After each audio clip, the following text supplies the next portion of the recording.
ብዙ ነገሮች አሉ። እኔ ይሄ ነው ማለቱ በጣም ለኔ ራሱ እጅግ በጣም ይከብደኛልና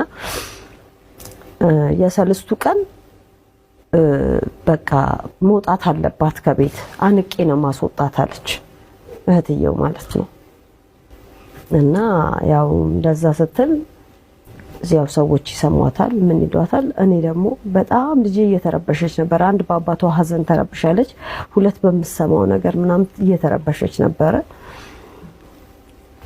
ያው እኔ ምንም አይነት ነገር እሱ ለኛ ምንም አይነት ነገር የተወለን ነገር የለም። ያው የለት የሚሰራትን ምናምን ነው እንትን የምንለውና እንግዲህ እንደሰማችሁት ነው። ሰላም ውድና የተከበራችሁ የኤልሲ ቤተሰቦቼ እንዴት አላችሁ? እኔ ደህና ነኝ። ላይክ እና ሼር ሰብስክራይብ እያደረጋችሁ ቤተሰብ ሆኑኝ ማለት ነው።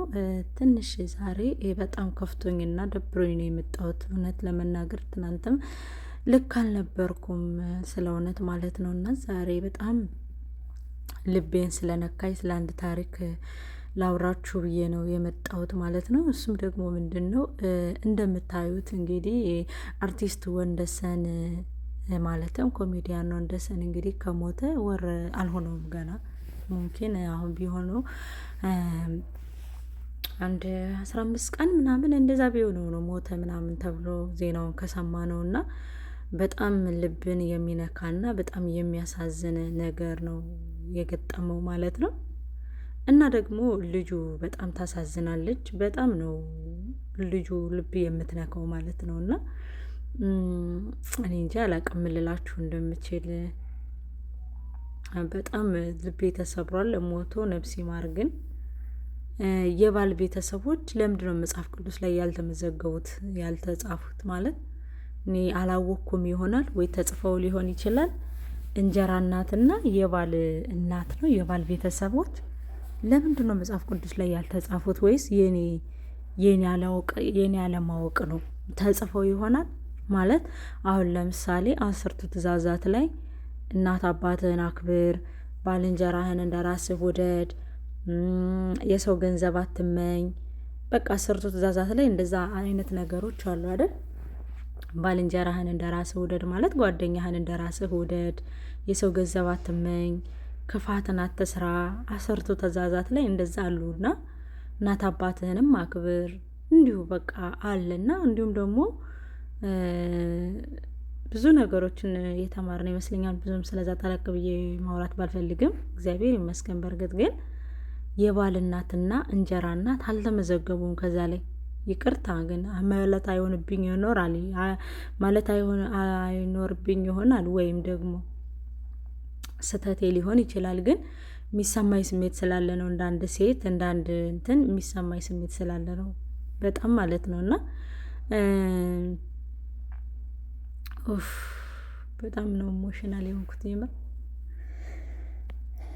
በጣም ነው ኢሞሽናል የሆንኩት። በጣም ነው የተረበሽኩት። ማለት በዚህ ደረጃ ቤተሰቦቹ በዚህ ደረጃ እስኪሞት ድረስ ነው እንደሚጠብቁት ማለት ይጠባበቁት ነበር እንዴ እስከምል ድረስ ነው የተሰማኝ። ጌታ ነው የምላችሁና ይቺ ህፃን እቺ ድንቡሽቡሽ ያለች ህፃን አታሳዝናቸውም ወይ?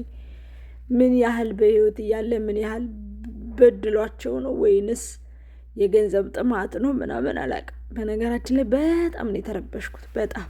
በጣም ነው የተረበሽኩት በጣም ከምላችሁ በላይና ሚስቲቱን ሳያት ልቤ ስብር አለ። በቃ ማለት ልጅቷንና ሚስቲቱን ሳያት አልቻልኩም። ሰይፎሽ ላይና በዚህ ደረጃ ገና 3 ቀን ሳይሆነው ገና ከማሞቱ ለቀሽ መውጣት አለብሽ፣ ቤታችንን የኛን አያስፈልግሽም፣ የኛ ቤት በቃ ብቻ ያባል እና በጣም ያማል የእውነት ማለት ነውና በጣም ነው የተረበሽኩት። ምን ስላችሁ ምናልባት ብዙ ነገር እየተካሄደ ብዙ ነገር እየሆነ አንቺ በዚህ ሊገርምሽ ይገባል እንዴ ሊደንቅሽ ይገባል እንዴ ልትሉ ትችላላችሁ። አዎ ኦፍ ኮርስ ብዙ ነገር እየተካሄደ ነው። ይሄ ነገር እንደቀላል እየታየ ይመስለኛል። ግን ቢያንስ እንኳን የሱ ቤተሰቦች ምን አለበት ቢያንስ እንደው ምን አለበት እንኳን እንደው ምን አለበት በቃ ቢያንስ እንኳን 1 ወር እንኳን ቢቆዩለት። እግዚአብሔር ይመስገን ታሞ ነው ተለቅሶለት ነው በስነ ስርዓት በዚህ ዘመን እንደታሞ ተለቅሶለት ፍታት ተፈትቶ እንደመቀበር እድለኝነት የለም። እውነት ለመናገር በአሁን ባለንበት ዘመን ወንድሜ እህቴ ተብሎ ተልቅሶ እንደ መቀበር የሚያድል ነገር የለም። እድለኝነት ነው በአሁኑ ዘመን። ኦፍኮርስ አውቃለሁ፣ ግን በጣም ነው እኔ ልቤን የሰበረው። በጣም ነው ያዘንኩት። በጣም ነው በቃ እንዲህ ቤት ለቀሽ ውጪ መንቀሬ ነው ማወጣት ንግግራቸው ለራሱ። ቆይ ይቺ ልጅ ከእናንተ ምን ትማር? ነገ ምንድነው ይቺ ልጅ ዕጣ ፈንታዋ? በባለፈው ለቅሶ ላይ ሰምታችሁ ከሆነ አንድ ጓደኛው በቃ ልጅቱስ ማን ነው የሚይዛት? ማን ነው የሚያሳድጋት? ማለት የሌላ ልጅስ ማደጎ ቤት ይገባል፣ የእሱ ልጅ ግን ታሳዝናለች ምናምን እያለ ሲናገር ነበርና በጣም ነው የሚያሳዝነው በእውነት በጣም ማለት ነው። በጣም ነው ልቤን የነካው እውነት ለመናገርና ሕፃኗም ራሱ በጣም ነው ልቤን የሰበረችው። አቀማመጧ፣ አለቃቀሷ፣ በቃ የሆነ ነገሯ ምናምን ያሳዝናል። በቃ እንዳንድ እናት ተሰምቶኛል የልጅቷ ስሜት፣ የሕፃኗ ማለት ነው። እና እንደው እኔ በጣም የምታሳዝነው ሕፃኗ ማለት ነው። ሕፃኗን በጣም የምታሳዝነው የዚች ልጅ ሕፃን ሞራል ግን እንዴት ነው? ቆይ እንዴት አልገባኝም። እንዴት ሊያረጉላት ፈልገው እና ሞራሏን እንዴት ሊመልሱላት ይችላሉ? በጣም ስለተረበሽኩ ነው በነገራችን ላይ። እናትም እንደመሆኔ አንፃር ከትንሽ ከባል እንትንም እንደደረሰብኝ ግፍም እንደደረሰብኝ መጠን በጣም ነው የተሰማኝ። በቃ ይሄ ሁኔታዋ ያላት ነገር የሕፃኒቱ የስነ ልቦና ጫና ገባችሁ? አባቷ ከመሞቱ ከማዘኗ ይበልጥ አሁን ደግሞ ጭራሽ ይበልጥ ነው ይባሱኑ ደግሞ ቤቱ ውጡ ሲባሉ በጣም ምን ሊሰማት እንደሚችል ሕፃኒቱ መገመት አይከብድምና ሕፃኒቱ በጣም አሳዝነኛለች። አንዳንድ ጊዜ ከእንደዚህ አይነት ቤተሰብ አለመፈጠር ይሻላል። በቃ አለማወቅ እንዲሁ አለመፈጠር እንዲሁም ይሻላል። እንዲሁ ማርያምን በጣም ነው ሕፃኒቱ ልቤን የነካችሁ። በዚህ አሁን እንዲሁ ከሀዘኑ በኋላ ለራሱ ፊቷን ማየት ትችላላችሁ፣ እንዴት ጥቆር ብላ እንትን እንዳለች ማለት ነው። እና በጣም ሕፃኒቷ አሳዝናኛለች፣ ልጅቷ አሳዝናኛለች። ምናልባት ሚስቲቱ ባዕድ ስለሆነችባቸው ሊሆን ይችላል ሕፃኒቱ እንደዚህ እንትን የሚሏት ማለት ነው። ማለት ባለቤቲቱ እንደዚህ የሚያደርጓት ምናምን ሀዘኗ ስላልገባቸው ምናምን ሊሆን ይችላል። እነሱ ግን ወንድማቸው ነው የሞተው። ቢያንስ ምን አለበት እንዲ ትንሽ እንኳ ቢያንስ እንደ አመት ወይ ወር ቢሆነው እንኳ ምን አለበት? አሁኑኑ ልቀቁ፣ አሁኑኑ ውጡ የሚባሉ እሱ የሞተበት አላስተማራቸውም ነው ማለት። አሁን ሞት ነው በቃ እንግዲህ ወልደሰንን ሲያወሩ ሲጫወት የነበረ ሰው ነው እንግዲህ ልቤን አፈኔ ብሎ ሕክምና ሄዶ መሞት የተሰማው አይደለ እንዴ? ይህን ነገር ስንሰማ በቃ እሱ መሄድ አይደል? እኛስ ነገ ማንን የሚለው አእምሯቸው ላይ አልመጣም ወይ?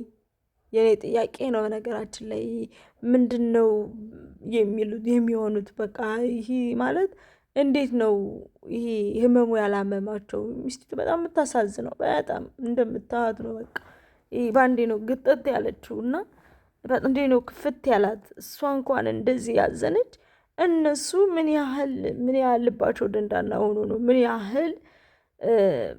ያህል ክፉ ቢሆኑ ነው? ምን ያህል አረመኔ ቢሆኑ ነው? ሲሆን አይዞሽ ትማሪያለሽ ብለው ትሪት ቢያደርጓት ኑሮ፣ ካልሆነስ ደግሞ ምንም ችግር የለውም በቃ ቢተዋት ኑሮ፣ በቃ ከቤቱም ቢተውላቸው ኑሮ። እና ለማንኛውም ልላቸው ፈልጌ ነው፣ ጉርሻ ላይ አድራሻ አለላችሁ፣ ጉርሻ ፌስቡክ ላይ አድራሻ አለላችሁ። እዛ ጋር ገብታችሁ ሰፖርት ማድረግ የምትፈልጉ ካላችሁ ሰፖርት አድርጓት። ለልጅቷም ያው ስነ ልቦና ያስፈልጋታል፣ ዶክተር ያስፈልጋታል፣ እናቲቱም ያስፈልጋታል። ሆነን ለመናገር በቃ እነሱ ሰው የሆኑናል ባለቻቸው ሰዎች ነው የተጎዱት፣ በጠበቀቻቸው ሰዎች ነው የተጎዳችው ከሀዘኗ በላይ ማለት ነው። እንግዲህ አርቲስት ማን ነበር ስሙም ሲናገር እንደሰማ ነው። በጣም ነው ልብ የሚሰብረው። እኔ ለራሱ ሾክ ነው የሆንኩት።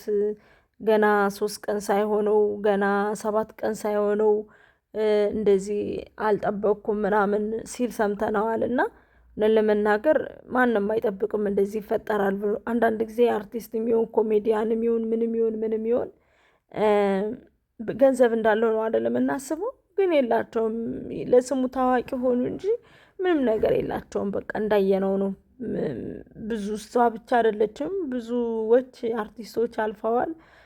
ብዙዎችን ደግሞ አይተናል። እና ይሄ ስኬታማ ወይም ደግሞ ውጤታማ የሚሆኑት ከ102% ናቸው። እና ከዛም ከ1% ደግሞ ወልደሰን ሆኖ ተገኝቷል። እሱም ደግሞ እንግዲህ ይመስለኛል በቤተሰቦቹ ቤት ይኖራል ወይ ደግሞ የራሱ ይሆናል ቤቱ። እና በዛ ምክንያት እንግዲህ በቃ እንዴት ነው አንዳንድ ጊዜ ያማችኋል እንደ ሰው ስታስቡት። ለዛም ለቀበሌ ቤት ማለት ነው። ለቀበሌ ቤት እንግዲህ የቀበሌ ቤት ነው። የቀበሌን ቤት ከአሜሪካ ድረስ መጥተው ማስወጣት ማለት በጣም ነው የሚያመው፣ በጣም ነው የሚያስጠላው ማለት ነው።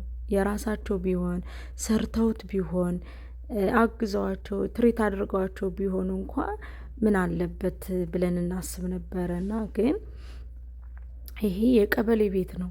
የቀበሌ ቤት ነው። ልጅቷ እንግዲህ በእንቅልፏ እስከምትባንን ድረስ ወይኔ እዛ ቤት እንዳትወስዱኝ እያለች እስከምታለቅስ ድረስ እንግዲህ በዚህ ደረጃ ልጅቷን አይምሮዋን መንካት ማለት በጣም ያማል። በእውነት በጣም ማለት ነው። ለቀበሌ ቤት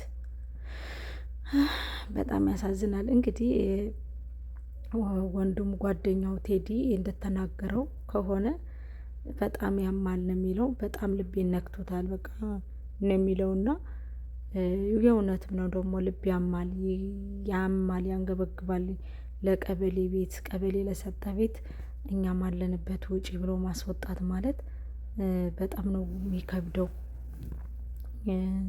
ብዙ ዲቴይል ስለዛ ነገር ማውራት አልፈለጉም። ለምን ምንም የሚያመጣ ነገር እንደሌለ ስላወቁ ነው በዛ የሚያወሩታይ። እና የቀበሌ ቤት ነው። እቺ ልጅ አድጋበታለች፣ ተወልዳ አድጋበታለች። ቤተሰቦቹ ጋር ብዙ ጊዜ አይተዋወቁም። እንግዲህ ቤቲ ጋር እንግዲህ እንዳለችው ከሆነ በጣም ነው የሚያሳዝነው፣ በጣም ነው ልብ የሚነካው። ከየት ወደ የት እንደተቀየረች ፎቶውን አስገባላችኋለሁ። በጣም ታሳዝናለች በእውነት በጣም ነው እኔ ልቤ የተሰበረው። ባንዴ እንደዚህ ክስም ማለት ባንዴ እንደዚህ ውልቅ ማለት ያሳዝናል። ምን ያህል እንደተጎዳች ነው ሴትዮዋ የምታሳዝነው፣ ቤት የምታሳዝነው እንግዲህ። እና ለቀበሌ ቤት በዚህ ደረጃ የባል ቤተሰቦች ምን አይነት ጉድ ናችሁ? ምን አይነት ክፉ ናችሁ? ምን አይነት ፍጡር ናችሁ? በቃ እንዲሁ የሆነ ሴት ወንድ ልጅ ይዞባችሁ ሲመጣ በእናንተ ቤት ብቻ በዛ ቤት ቤተሰብ እንደሌላት፣ ወላድ እንደሌላት፣ እንደማትከበር፣ እንደማይሳሳላት፣ ቤተሰብ እንደማይፈልጋት በቃ የትም አድርጋችሁ የምትቆጥሩ ቤተሰቦች የስራችሁን ይስጣችሁ። እንግዲህ አሜሪካ ሆናችሁ የቀበሌ ቤት ከተመኛችሁ በጣም ከባድ ነው። አሜሪካን እየኖራችሁ እንደፈለጋችሁ እየሰራችሁ እንደፈለጋችሁ እየኖራችሁ የቀበሌን ቤት መመኘት ለመናገር በጣም ነው የሚያበሳጨው። ከአቅሜ በላይ ከመሆኑ አንጻር በቃ ሪከርድ እንኳን ሳረግ በአይኔ እያቆምኩ እንደገና ነው የምጀምረውና ልቤን ስለተሰበረ ነው የእውነት። ሰው እንዴት ዲያስፖራ ሆኖ ሰው እንዴት አሜሪካ እየኖረ እንዴት የወንድሙን ልጅ ውጭልኝ ብሎ ከቤት ያስወጣል? እግዚኦ ምን ያህል ዘመን ደረስን! እግዚኦ ምን ያህል ነገር ደረስን! ምን ያህል ቦታ ደረስን! በእውነቱ ልቦና ይስጠን አምላክ። እኔ ሌላ ምንም አልልምና እግዚአብሔር ብቻ ልቦና ይስጠን። ወንድም ከወንድሙ ይነሳል፣ እህት ከእህቱ ይነሳል የተባለበት ዘመን ላይ ደርሰን በጣም ነው የሚያሳዝነው። በጣም ነው ልብን የሚነካው። በጣም ነው የሚያመው። እንግዲህ ወንድማቸው ከመሞቱ የቀበሌ ቤት ሲያስለቅቁ በጣም ነው የሚያሳዝን። በዛ ላይ ስልክ እስከ መቀማት ድረስ ይህ በቃ ሰራተኛ ነው እኮ ያደረጓት። የስራችሁን ይስጣችሁ። ሴትም ከሆናችሁ እናንተ ላይ ደርሶ እዩት።